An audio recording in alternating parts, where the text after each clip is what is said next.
प्रणाम। मैं आप सबको भाई संजीव रंगीला और आप देख रहे हैं संजीव रंगीला एंटरटेनमेंट। चैनल पे पहली बार आए हैं तो चैनल को सब्सक्राइब कीजिए और भाई को सपोर्ट कीजिए। कुछ गाने का प्रयास कर रहे हैं, भाई को सपोर्ट कीजिएगा।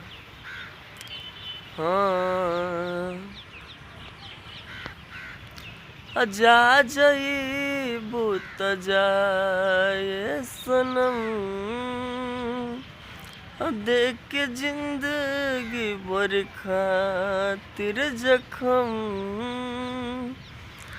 जा जईबू त जाए सनम,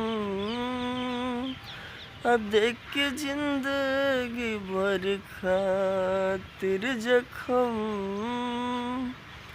तोनी सोचा हमारा बारे में, तोहरा खातिर हमारा मोइल न रहे। ऐ प्यार कल परसों के कोइल न रहे। भुला गइलू ऐसे जैसे भइल न रहे।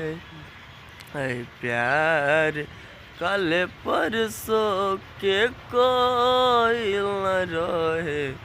भुला गइलू ऐसे जैसे भइल न रहे।